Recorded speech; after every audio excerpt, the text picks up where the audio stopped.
Khan Sahab has undoubtedly become one of the biggest forces जिन्होंने Islamic forces मतलब Islamic leaders में उनका number 1 नाम आता है और ये जो मॉडर्न हमारा वेस्टर्न एजेंडा उसके ख़िलाफ़ उन्होंने बहुत आवाज़ भी उठाई है. Now you being a British born and having a lot of stakes in the with the British stakeholders और जब वो इस तरह एंटी बात करते हैं आप अपने आप को कहाँ देखते हैं उस ग्राउंड्स के ऊपर? I don't have any stakes with the UK. एक मेरा स्टेक था वो मेरा पासपोर्ट था और वो अब है नहीं. But you have a lot of properties over here. हाँ, but there is law over here. Just because मैं अगर कोई UK के खिलाफ बोलूँ तो वो मेरी प्रॉपर्टीज जब्त नहीं कर सकते. ये पाकिस्तान तो नहीं है. तो मेरी जो प्रॉपर्टीज थी वो मेरे पॉलिटिक्स में आने से पहले थी. आपने डिक्लेयर की हुई थी? सारी डिक्लेयर की थी मैंने. कोई मेरे प्रॉपर्टी में एक प्रॉपर्टी में कोई पॉलिटिक्स में आके इजाफा नहीं हुआ. बेची और डिडक्ट ज़रूर हुई हैं. अच्छा. तो द डिफरेंस इज कि जो पॉलिटिक्स में जाके ज़्यादा अमीर हो जाता है उसका लाइफस्टाइल चेंज होता है या जो पॉलिटिक्स में जाके गरीब ही होता जाता है. तो you can assess a person by that benchmark. दूसरी चीज़ ये कि खान साहब कभी भी एंटी वेस्ट नहीं थे. ये गलत फ्रेजिंग है खान साहब की.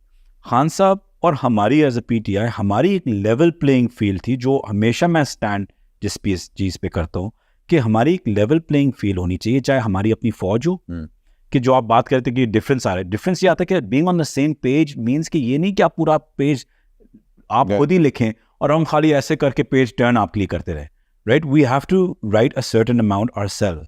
इस वक्त मैं पता नहीं आप एयर करेंगे या नहीं, लेकिन इस वक्त जो मार्शल लॉ है और मैं आपको बताऊं इस वक्त ना शहबाज शरीफ की कोई हैसियत है, ना CM की कोई है, ना किसी और पार्टी के लीडर की है. वो ना अपना AC ना DC ना किसी और को भी अपॉइंट कर सकते हैं. yes, हर चीज जो हो रही है वो सब की सब पिंडी से हो रही है. तो this is a undeclared martial. देखें, जैसे आपने मुझसे पूछा कि do you believe in democracy, there are certain levels and degrees and ways of democracy. Anglo Saxon all the way down control democracy. फलाना सऊदी में अभी प्राइम मिनिस्टरशिप आ गई है, ईरान में एक अलहदा है, बाकी मुल्कों में एक अलहदा है. Everyone has a different level and different association with democracy.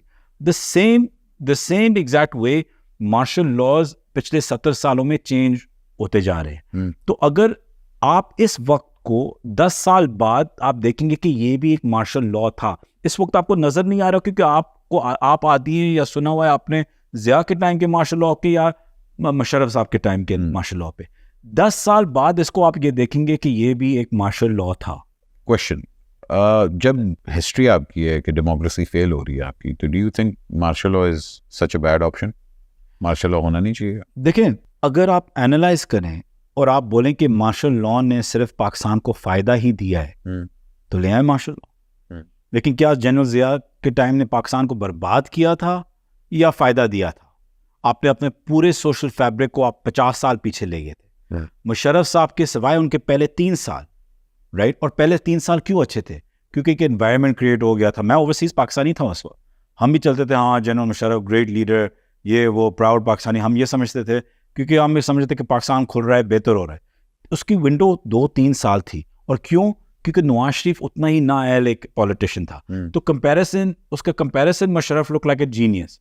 लेकिन ओनली लास्ट 2-3 ईयर्स उसके बाद मुशर्रफ साहब भी पॉलिटिशियन बन गए और वो भी फारग हो गए. और उनका फ़ायदा ये था कि उनके पास बिलियंस ऑफ डॉलर्स आ रहे थे अमेरिका से फॉर द वॉर. तो इकोनॉमी और हर चीज़ उससे एक वाइब्रेंट इकोनॉमी बन गई थी. लेकिन वो लिंक थी और पैग थी टू द डॉलर. अगर वो डॉलर रुक जाते तो इकोनॉमी खुद तो कुछ नहीं कर रही थी. तो जहाँ डॉलर की बात करते हैं, आप लोगों ने भी आप लोगों के 2018 से लेकर आई थिंक 2022 तक के टेन्योर के अंदर आप लोगों की भी इन्फ्लेशन हुई थी. आप लोगों ने भी बहुत ज़्यादा चीज़ों के ऊपर कॉम्प्रोमाइज़ किया था. IMF वाला जो देखिए, I'm being a devil's advocate right now because as much as I am anti everything now, I still believe in my country and I believe that we are solely responsible for where we are right now. So I want to understand कि उस time के जब आप लोग in power थे, nobody, not even one politician जिसके ऊपर cases बने थे, कोई भी किसी को भी अकाउंटेबल ठहराया गया. आपकी गवर्नमेंट के अंदर भी हुआ, आधे लोगों को तोड़ा गया, आधे लोगों को अपने अंदर से ही आप लोग की राइवलरी, आपका रिंग रोड वाला जो केस हुआ था नो दैट, उसके अंदर भी आपके साथ काफ़ी चीज़ें।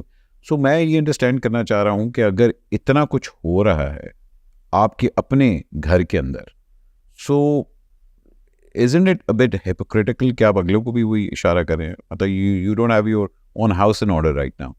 नहीं, राइट नाउ हमारा house is totally in order.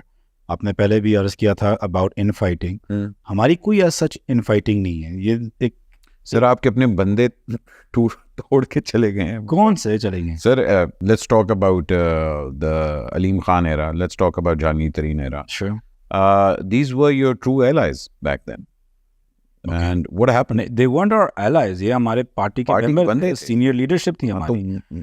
What happened? देखें, अलीम खान साहब या जहांगीर साहब अगर खान साहब को छोड़ के या पीटीआई को छोड़ के उनके साथ नहीं एग्री करते थे फॉर व्हाटएवर रीजंस, तो वो उनकी एक पर्सनल फ्रीडम है। सही, मैं कोई लागू नहीं हूँ कि मैं खान साहब के साथ, अगर मैं समझूं कि खान साहब मेरे प्रिंसिपल्स के खिलाफ खड़े हुए हैं या कोई गलत चीज़ करें जो मेरे प्रिंसिपल्स या मेरे दीन या मेरे एक स्टैंडिंग के खिलाफ हैं, तो I am not tied to the hip या कोई पॉलिटिशियन उसको छोड़ने के कोई भी उसके पास राइट है। That's the beauty of politics.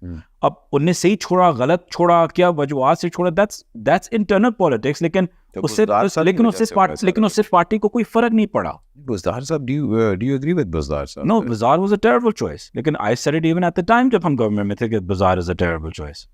But then all of you went ahead with it. नहीं, हम क्या करें, अपनी पार्टी के साथ रिवॉल्व कर। देखें, we are a disciplined party.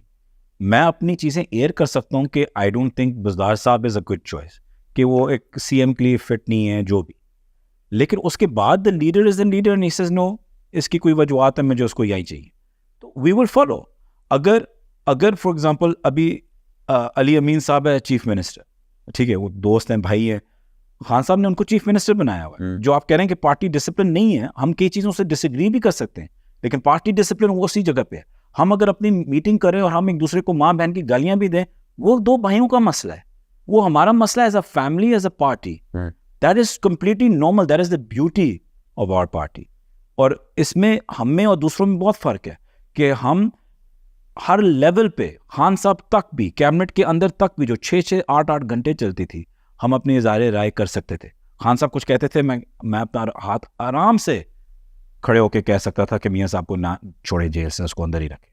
पूरी कैबिनेट ने डिसएग्री किया था, और मैंने एंड आई थिंक फैसल वार्डर ने अपना हाथ खड़ा किया था, और दोनों ने बोला था कि इसको ना जाने दें। राइट? डिसएग्रीमेंट थी हमारी पार्टी में, और स्पेशली खान साहब में वो पेशेंस हैं कि वो उस चीज़ को समझ सके। लेकिन जो फैसला खान साहब ने कर लिया, then we all follow in.